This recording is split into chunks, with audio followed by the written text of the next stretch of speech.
زمکه گویا د اسمان د ژوند لار چې یو الله الله بیا هم ژوند د قرآني لارښوونو په رڼا کې چې یو الله الله الله زمکه گویا د اسمان وایي چې یو الله الله الله بسم الله الرحمن الرحيم الحمد لله رب العالمين حمد الشاكرين الصلاة والسلام على سيد الأنبياء والمرسلين سيدنا ونبينا وشفيعنا ومولانا محمد وعلى آله وأصحابه الطيبين الطاهرين قدرمنو اوریدونکو د ژوند د لارې د خپرونې مینوالو السلام علیکم ورحمت الله وبرکاته ستاسو روغتیا او خوشحالي د پاک رب نه غواړم په دې هیله چې د صحت او عافیت جامې پر تن ولرئ او خوشحالي مو په برخه وي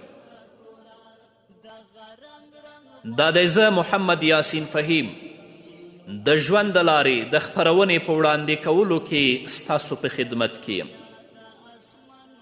زموږ د نن ورځې د خپرونې موضوع بیا هم ژوند د قرآني لارښوونو په رڼا کې درنو اوریدونکو راشئ چې د ایمان خوند وڅکو د مسلم حدیث دی راوی د حدیث حضرت عباس رضی الله تعالی عنه دی هغه فرمای چې ما د نبی کریم صلی الله علیه وسلم نه واوریدل چې وی فرمایل ذاق طعم الایمان من رضی بالله ربا وبالاسلام دینا وبمحمد صلی الله علیه وسلم رسولا رسول الله صلی الله علیه وسلم فرمای څوک چې په دې خبره راضي وي چې الله د ده پروردگار او د ده رب دی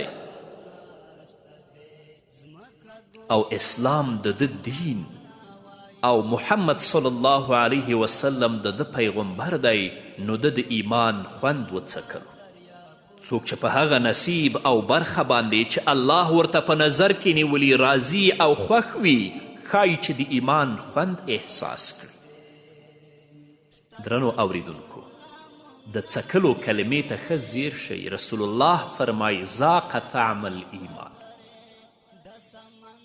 تاسې به وایئ چې ایمان یو شی دی چې خوند یې احساسیږي څوک چې حقیقتا د خوښتیا او رضایت احساس وکړي د ایمان خوند به وڅکي خو د زړه خوښتیا نه یوازې د ژبې خوښتیا کیدی شي چې انسان په خوله باندې داسې خبرې وکړي چې د رضایت نښه وي ولې په زړه کې هیڅ د رضایت اغیز نه وي موږ ټول وایو دا چې الله زموږ پروردګار دی پرې خوښ یو خو ولې ځینې کسان نه پوهیږي چې له الله تعالی نه رضایت د دې سره تړلی چې الله چې کوم کار زموږ په حق کې کوي په هغه باندې باید راضي اوسو لکه په تقدیر باندې رضا په هغې روزي رضایت چې الله یې موږ ته رالیږي مالونه میرمنې اولاد موټر کور او داسې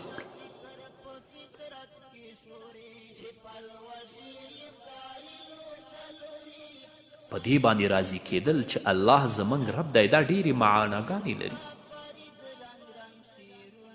موږ ټول رضایت او خوښتیا څرګندوو حال دا چې کیدای شي زړه مو د یو معین شي په اړه تریخ او له غصې نه ډک وي ممکنه ده چې ناخوښتیا یې په سترګو ښکاره نه شي خو ولې زړه مو په الهي تقدیر باندې له غصې نه ډک کړي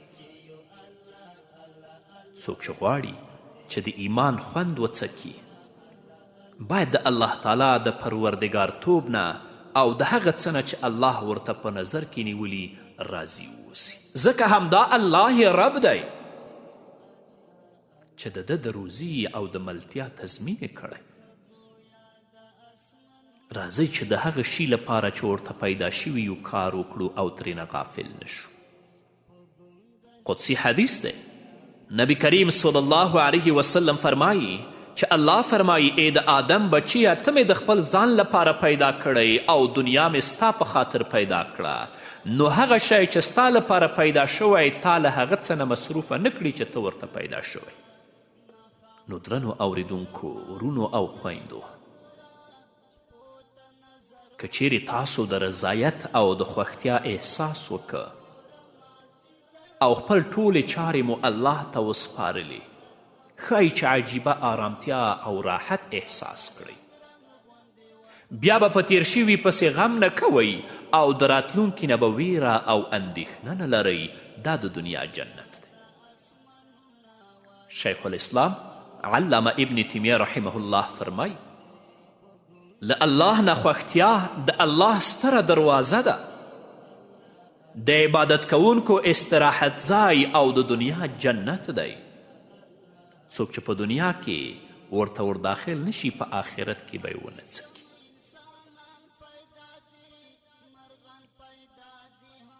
نو څوک چې خوښ او راضي وي آسوده به وي او څوک چې په دنیا کې خوښ نه وي په آخرت کې به هم خوښ نه وي. د ترمذي حدیث دی.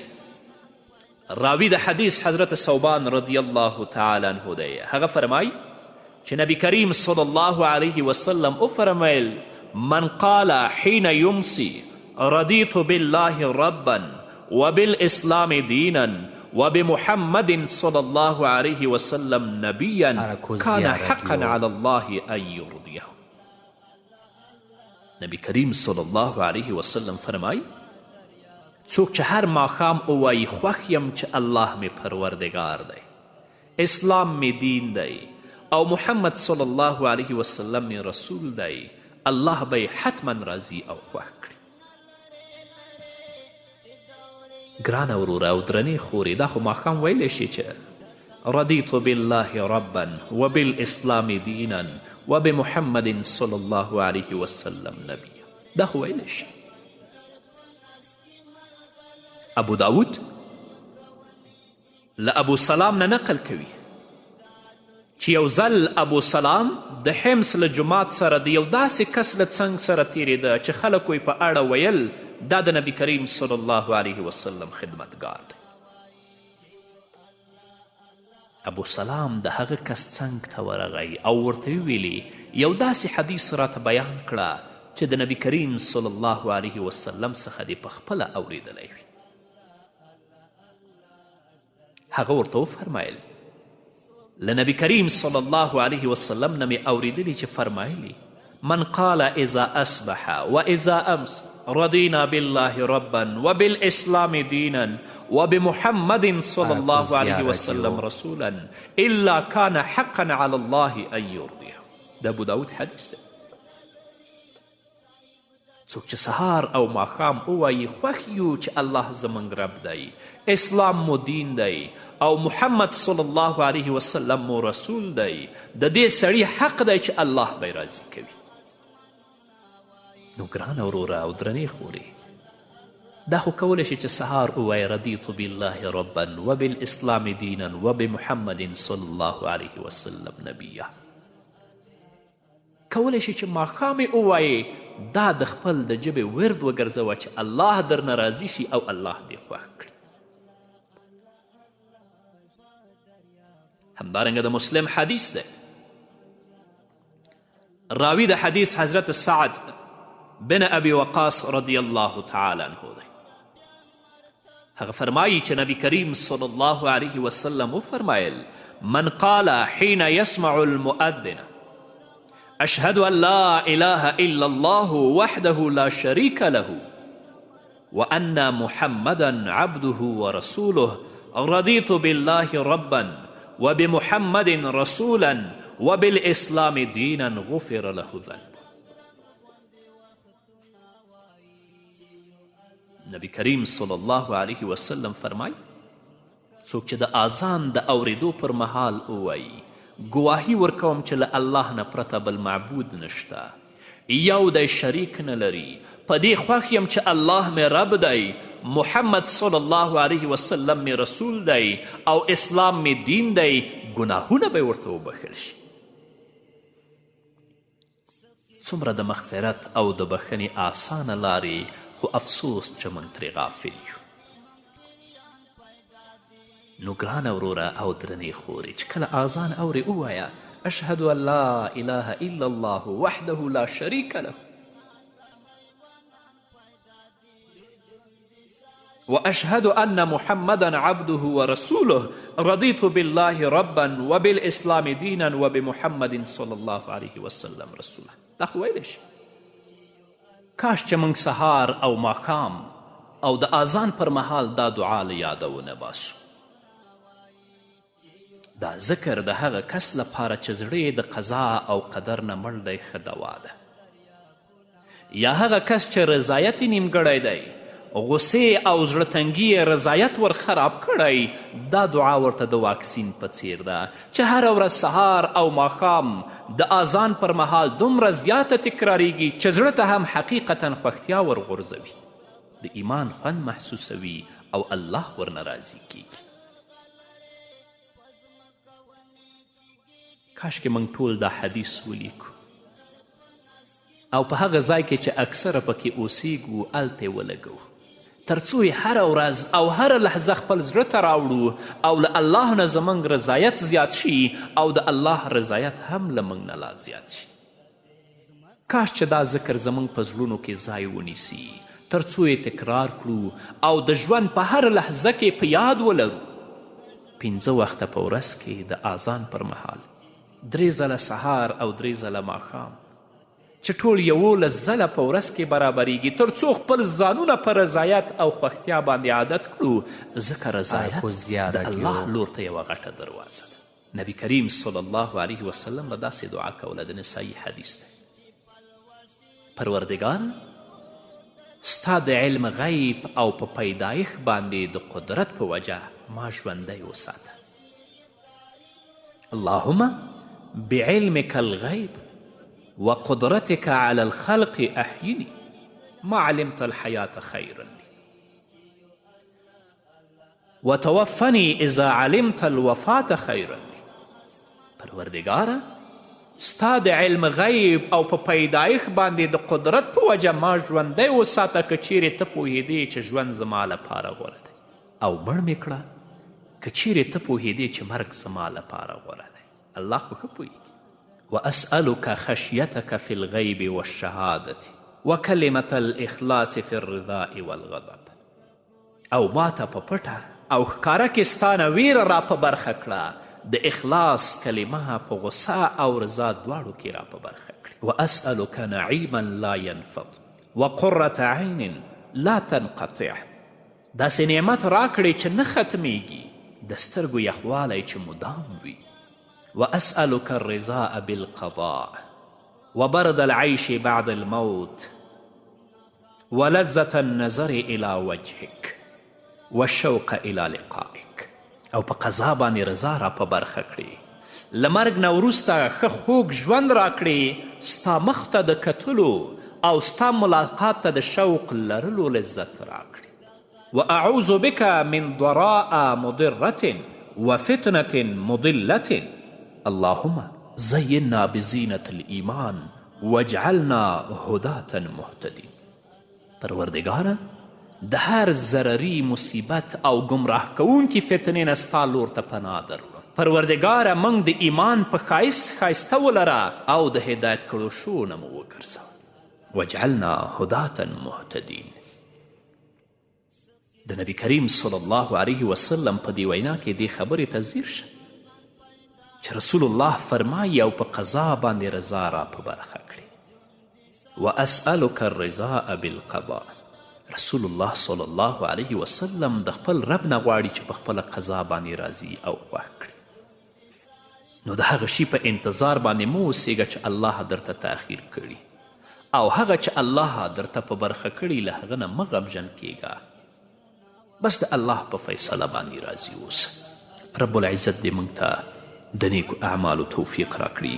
په همدې هیله قدرمنو اوریدونکو نور به م واورو، خو د یوې دمې نه وروسته گنگا ژبه دریابونه وایي یو الله الله الله شته دی چې یو الله الله الله شته دی شته داسې غرونه مونږ نه لرې چې د اورېځو سره کړي خبرې د سمندر په نس کې ملغلرې په ځمکه ونې چې ټیټې ګورې د سمندر په نس کې ملغلرې په ځمکه ونې چې ټیټې ګورې دا لوګي دښتې.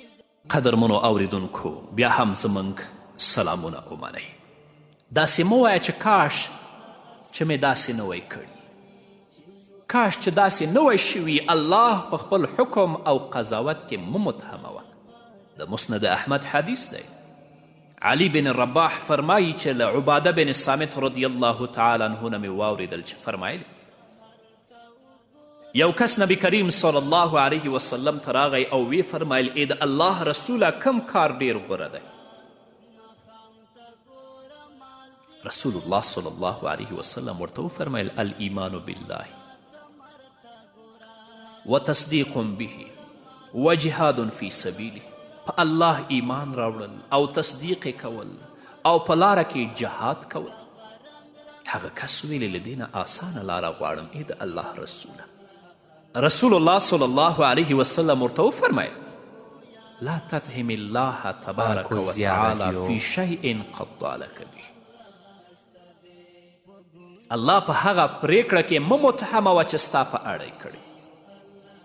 یعنی کم کس چې د الله پر پریکړه او قضاوت باندې په غصه کیږي گویا چې په دې کار کې الله متهموي او معتقد دی چې دا پیښه مناسب نه ده، باید په بل وخت کې شي. الله اکبر. د رضایت نښانې څه دي؟ لومړنۍ نښه له پیښې نه مخکې د انتخاب واک له ځان نه لرې کول او ټول کارونه الله ته سپارل، دا د رضایت او د خوښتیا لومړنۍ نښه ده. د مثال په توګه د استخارې په لمانځه سره کولی شو چې داسې وکړو چې له پیښې نه مخکې د انتخاب واک له ځان نه لرې کړو او ټول الله رب العزت ته وسپارو.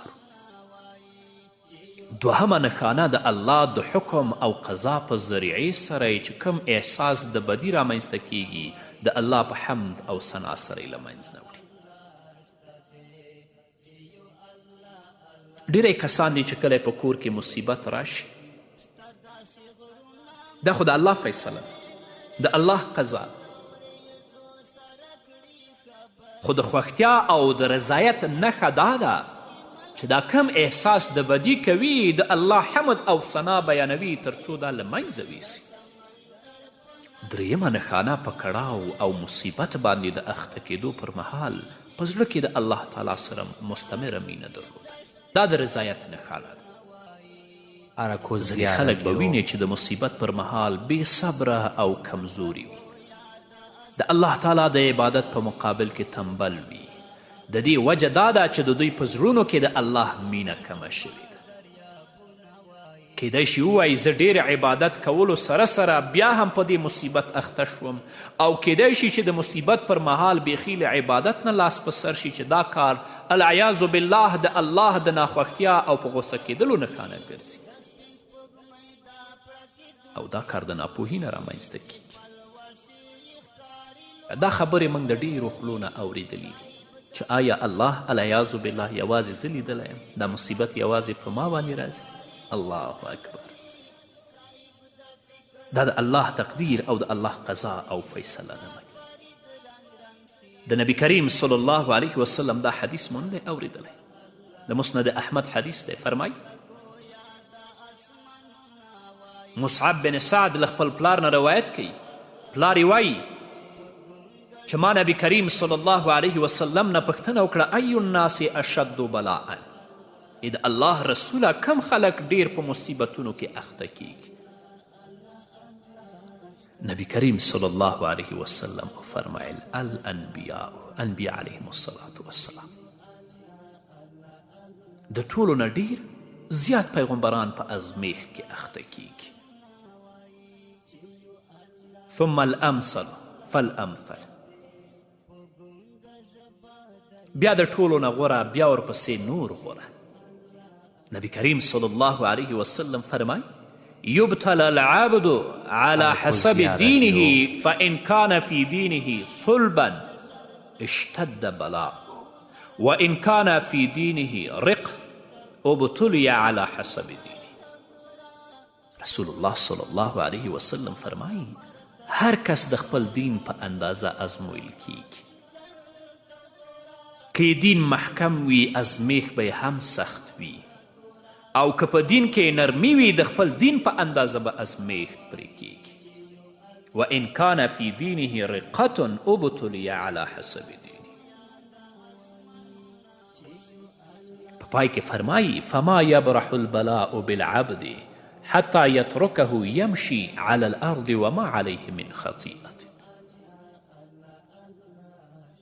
نو مصیبت تر هغه بنده نه پرېږدي تر دې چې داسې حالت ته ورسوي چې په ځمکه روان وي او هیڅ ګناه پرې نه وي.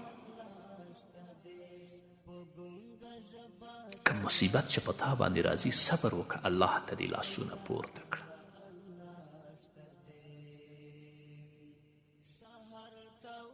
او د خپل د دې مصیبت بدله د خپل رب نه وغواړه چې الله رب العزت په آخرت کې تا ته بدله درکړي. نن په افغانستان کې ډیری کورنۍ د غم په ټغر ناستې دي. د چا زوی شهید، د چا ورور شهید، د چا خور شهیده، د چا مور شهیده، د چا پلار شهید، د چا خاوند شهید. صبر وکړئ. دا د الله ازمیښت او د الله امتحان دی په تاسو باندې. د دې صبر په بدل کې به انشاءالله الله تاسې د ګناهونو نه پاک کړي او د دې په بدل کې به الله تاسو جنت ته بوسي. او که خدای مکړه د مصیبت پر مهال مو داسې خبرې وکړي چې گویا تاسې د الله په تقدیر او په فیصلې باندې اعتراض کوونکي وئ، نه به مو ګناهونه معاف شي. مصیبت خو راغلی او نه به د دې اجر او بدله تاسو لپاره په آخرت کې وي. صبر وکړئ. الله لوی ذات دی، الله هر څه ویني. دا مصیبت تا باندې الله راوستی، الله به در باندې خوشحالتیا هم راولي. که ستا یو ورور شهید دی، هغو کسانو ته وګوره چې 2-3 ورونه شهیدان شوي. که ستا پلار شهید دی، هغو کسانو ته وګوره چې پلار، تره او نیکه شهیدان دي. که ستا مور شهیده ده، هغو کسانو ته وګوره چې مور، خاله او نیای شهیدانې دي. که ستا خور شهیده ده، هغو کسانو ته وګوره چې خور، خوریا او خویندې شهیدانې دي. که ستا یوه سترګه نشته، هغو کسانو ته وګوره چې 2 سترګې نه لري. که ستا یو لاس نشته، هغو کسانو ته وګوره چې 2 لاسونه نه لري. که ستا یوه پښه نشته، هغو کسانو ته وګوره چې 2 پښې نه لري. 6 پراته دي. په هر وخت کې د الله شکر ادا کړه. د الله په فیصلې او د الله په قضا باندې راضي اوسه. الله به درنه خوښي او ته به هم د الله نه خوښې. په همدې هیله قدرمنو اوریدونکو، دا وه زموږ د نن ورځې خپرونه چې ستاسو درانه حضور ته وړاندې شوه. تر بلې خپرونې پورې چې زه بیا هم ستاسو درانه حضور ته راځم، تاسو ټول په لوی او بخونکي الله سپارم. پاتې ژوند مو نیکمرغه، ښاد، بریالي او کامیاب اوسئ. د احساس په نظر مونږ ته ګوري، د سپین سپوږمۍ دا پړکېدونکې ستوري چې پلور شي ښکاري لور د لوري. صاحب د فکر په فطرت کې شوري چې پلور شي ښکاري لور د لوري. صاحب د فکر په فطرت کې شوري. زکا فرید رنگ رنگ شیرونه وایي چې یو الله الله الله شته دی. ځمکه ګویا د اسمانونه وایي چې یو الله الله الله شته دی. پګونګ ژبا دریابونه وایي چې یو الله الله الله شته دی چې یو الله الله الله